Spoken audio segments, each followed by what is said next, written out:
Hi Chelsea fans, Chels Daft here, back with a video a week in review. Not a lot of time to do videos because of my personal situation, which most of you guys know already. But I want to look at the last three games, the last week, and let's be honest with ourselves, a little over 24 hours ago, everything was bleak based on the two performances we had against Man City and Juve. But we got a great result against Southampton yesterday. We're top of the league, albeit 24 hours, with Liverpool, Man City, hopefully kicking lumps out of each other to get a draw, and hopefully we'll stay top of the league tonight. But I just want to do this video to address what's happened over the course of the week, in my own opinion. Hopefully you guys will enjoy it. If you do, drop a like on the video. Also subscribe to the channel, and without further ado guys, let's get cracking.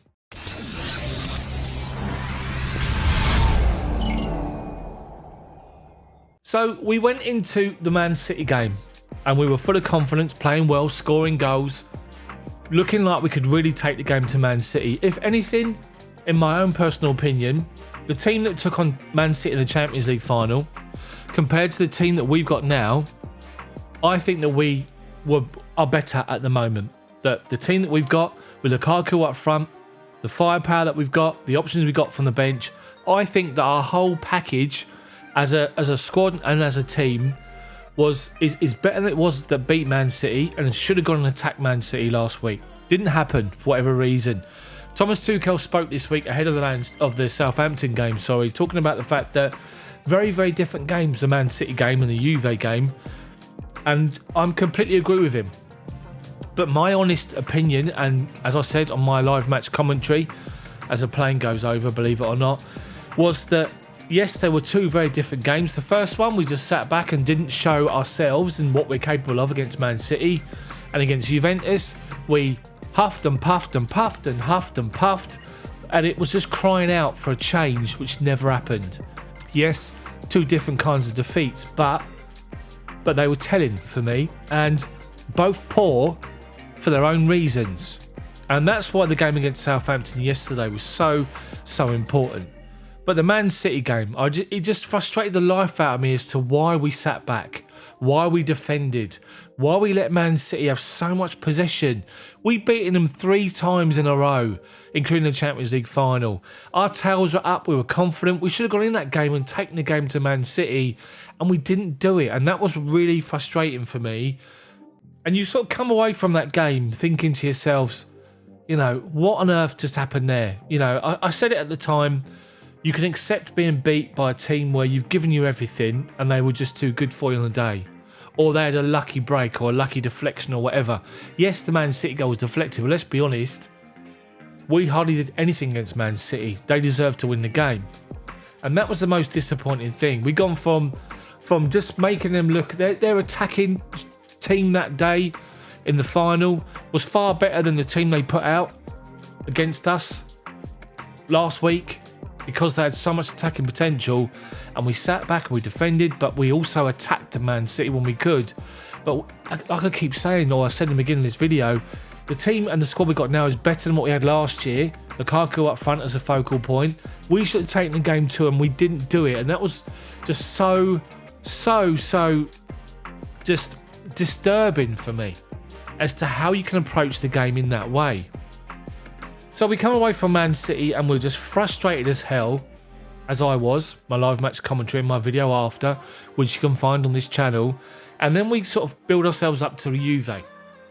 And we think to ourselves, Juve, not having a great opening to their season so far. We can go there again. We can put Man City to one side, forget that, and get back to winning ways. And we come up against a team that was so defensively set, would defend the edge of their box, 5 defenders and the 5 players in front, and we could just take the game to them and open up the spaces.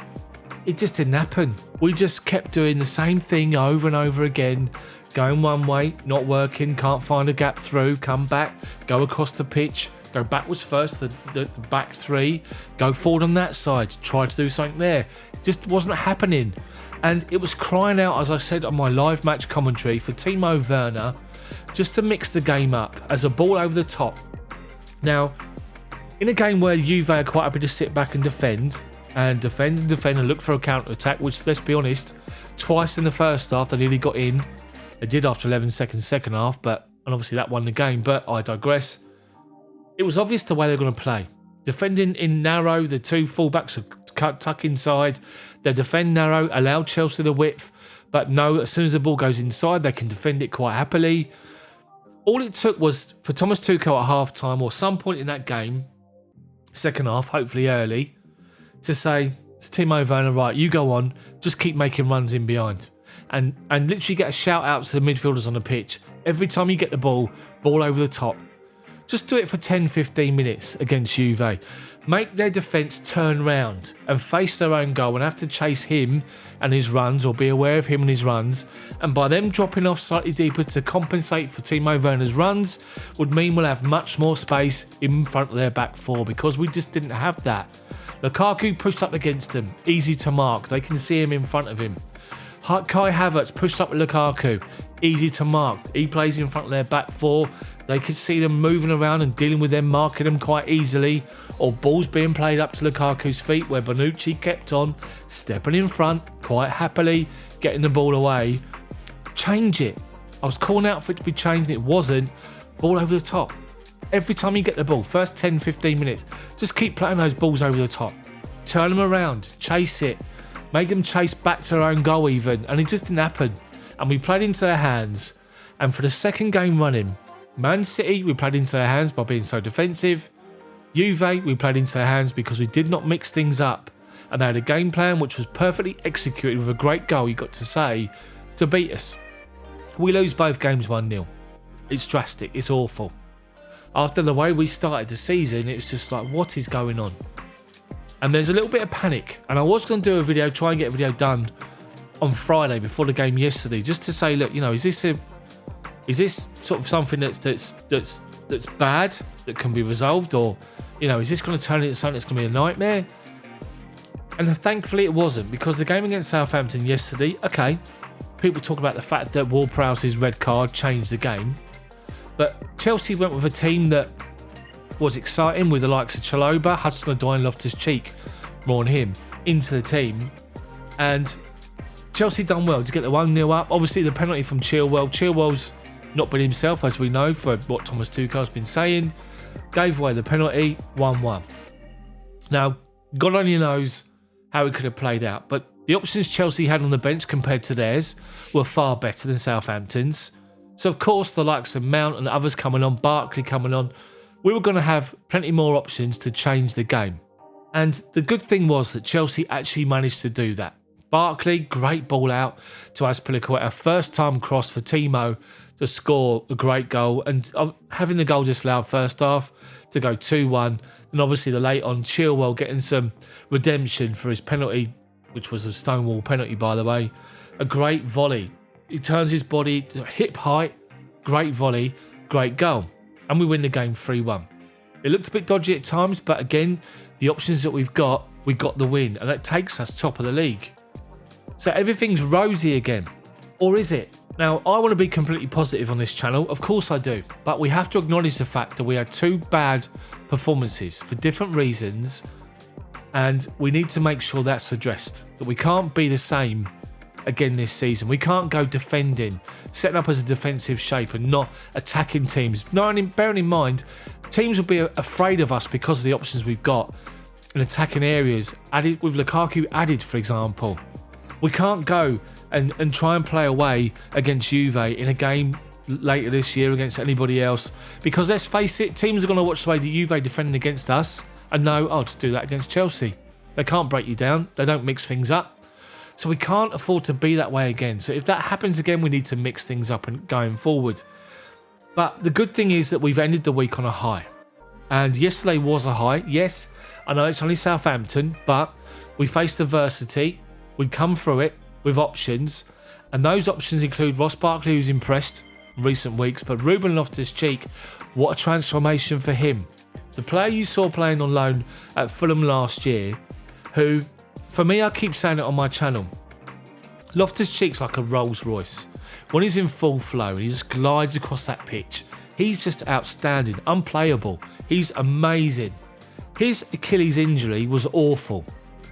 When we went to that stupid game end of season in America and he snaps his Achilles, and even at Fulham last year on loan, you could see Loftus-Cheek breaking from midfield, but you could tell he was holding back. I guess it's a mental thing, as I kept saying at the time, that he's probably holding back because he doesn't want it to go again, or he's too afraid of it going again. And there was like a bit of a mental stumbling block. And I think Fulham fans would say the same thing, that he would give you, he'd get to the edge of the box and that last little bit just wasn't there. Now he's coming to back to Chelsea this summer, all sitting there thinking, how does he fit in? Will he be the number 10? Bearing in mind we know he's box to box.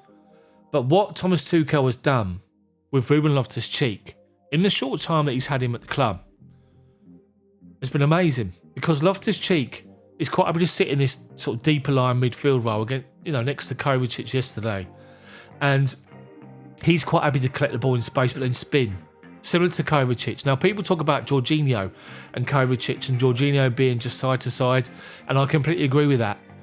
And when you look at Kovacic, Conte and Ruben Loftus-Cheek now, they're quite happy to drop deep to make themselves available for someone to play the ball out short. But they take it on the half turn and they turn away and they spin away from people and they drive forward with the ball. We saw Kovacic do it all last season, end of last season before, whole of last season and this season. And Loftus-Cheek showed signs yesterday. He showed signs in the other games that he's come on and played, where he spins and he takes the ball on a half turn. He's holding people off and he's going. He's just driving forward, and that's what you want. Jorginho doesn't give you that. Now people are talking about Jorginho being Ballon d'Or, which I understand because obviously his successes last season. But when push comes to shove, Jorginho is now much easier to man mark. When they push forward on him, because they know he's going to accept the ball from the goalkeeper and lay off a little 5-10 yard ball, whereas when you've got Ruben Loftus-Cheek's frame and Kovacic's muscle to hold people off and spin around and go away from players as they try to press you, it's going to be a much more appealing option. And Loftus-Cheek has been outstanding, I have to say. A lot of players are outstanding. Loftus-Cheek has really impressed me, because I'll be honest, I did not know where he would fit in under Tuchel. But that deeper line midfield role suits him perfect.